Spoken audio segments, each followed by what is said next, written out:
You know, it's kinda crazy that the Persona games didn't come to the Nintendo Switch when they announced Persona Golden, Persona 3, and Persona 5 all coming to PC, Xbox, and PS5, and pretty much everything under the sun aside from the Nintendo Switch. I mean, at this point, the Atari VCS and the Oya are gonna get the games before the Nintendo Switch.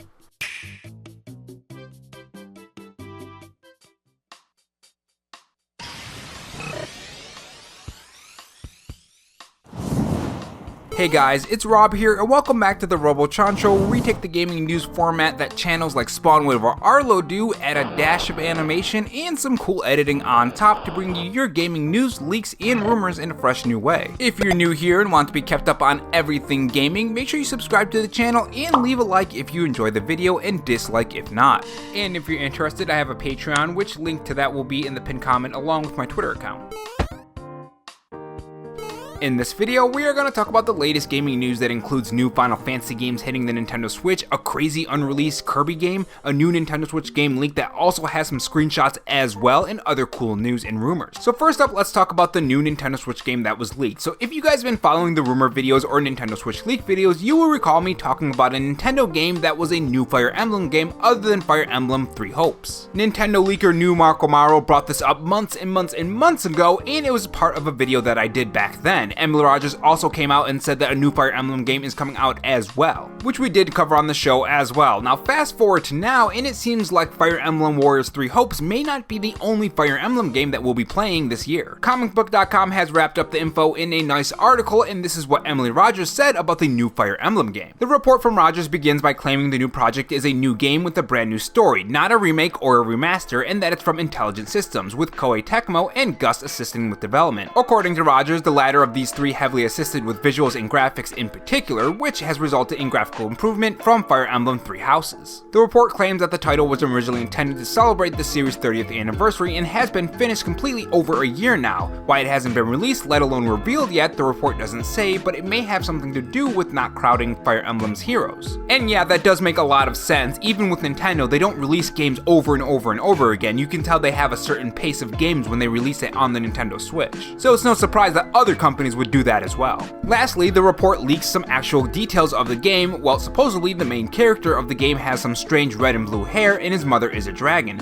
Meanwhile, a new emblems gimmick means players will be able to summon Fire Emblem characters from the past to fight on your squad. Now I want you guys to do me a favor, keep that strange red and blue hair in your head because it's very important to what we're going to be talking about next. And also, if you guys are wondering, this article was on June 14th, so it is really recent. Now the next day after this article was released on June 15th, some images of the supposed Fire Emblem game leaked out, and you should be seeing it on your screen right now. The most important screenshot though is the character with red and blue hair, which was described in Emily Rogers' post. Now what's important here is that her post was made on the 13th at 5:18 p.m. The screenshots here are on June 15th, 2 days after she talked about the character's description of the red and blue hair. With the rumored Nintendo Direct for the 29th and Nintendo just needing to market their games in some kind of way, it isn't really too surprising that this is popping up.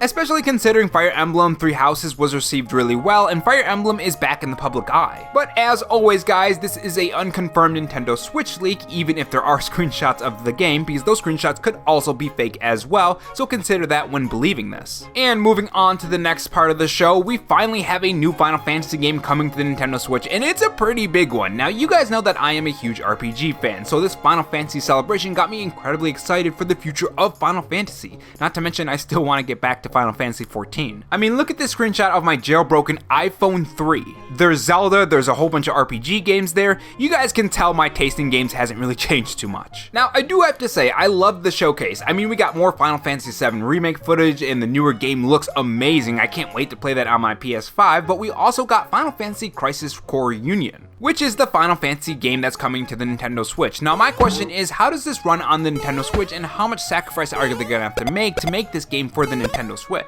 It's gonna be interesting to see the side-by-side comparisons, especially with Digital Foundry, which I'm sure they'll most likely do a video on it, which is gonna be really fun to watch. Which we should be expecting some kind of cutback on the Nintendo Switch because it is weaker than the other hardware, but this proves that Final Fantasy 7 can run on the Nintendo Switch if they're making this for this. I do hope it's not too much of a downgrade, because if we can get the full Final Fantasy Fantasy VII Remake on the Nintendo Switch, that would be just fantastic. Imagine taking that game on the go. I just think that would be pretty cool personally. I don't know about anyone else. Now, speaking of RPG games, I do want to talk about Persona, specifically the Persona collection of games that's coming to the PS4, PS5, and Xbox Series X, and PS4 and PC, and pretty much everything under the sun. So if you guys didn't know, Persona is coming to Xbox. A lot of the Persona games like Persona 4, Persona 5, and Persona 3 are going to be hitting Xbox, which is fantastic because a lot of people haven't played that over on Xbox.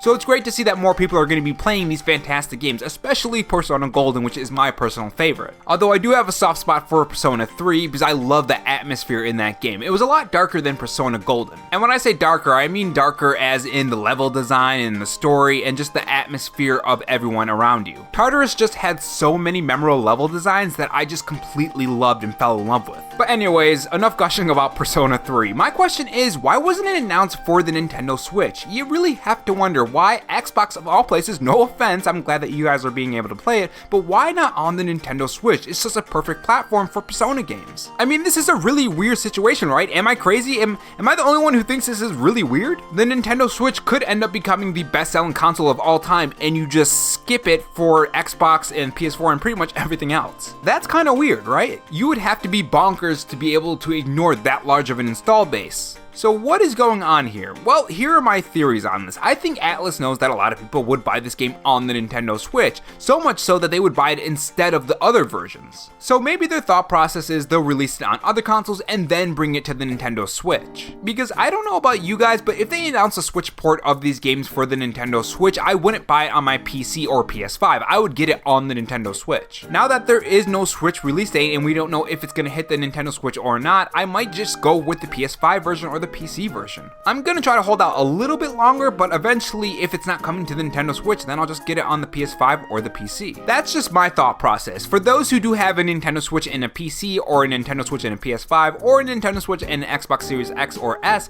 tell me what you would do. If Atlus did announce a Nintendo Switch version, will you get it on the Switch instead of the other two consoles for that portability? Or whatever reason you have. And moving on, we have an unreleased Kirby game. So Kirby has been doing pretty well with its games recently. Forgotten Land was pretty good on the Nintendo Switch, and I'm excited to see what's next for Kirby. But before that, we have a small peek into what could have been back on the SNES. You should be seeing some things from the canceled Kirby game, which look pretty cool. It's a pretty good look into what could have been, especially some of the designs of the characters. I mean, Kirby has a little tough hair on his head, and King Dedede just looks vastly different from anything we've seen. I mean, I'm gonna be honest here, he looks like a regular NPC that you would just easily destroy with Kirby. There's also other cool things like manual pages from the game, and also cool sketches from the game as well. It's a pretty cool look into what could have been. And next up, we have a new game for the Nintendo Switch Online service. So if you guys haven't heard yet, Pokémon Snap was added to the Nintendo Switch Online service, and if you have the expansion pack, you can play that next week. Pokémon Snap is one of those games that has a special place in my heart. Even though we do have the new Pokémon Snap game, I still love going back on an emulator and playing Pokémon Snap on the Nintendo 64. It's good to see that Nintendo is still adding Nintendo 64 games to the Nintendo Switch Online service, and I hope they continue to add big games like this. I mean, hopefully we can get GameCube on the Nintendo Switch Online service as well, and get games like Pokemon Coliseum or XD Gale Darkness, or heck, even Beautiful Joe. I mean, even a new Beautiful Joe game would be just fantastic.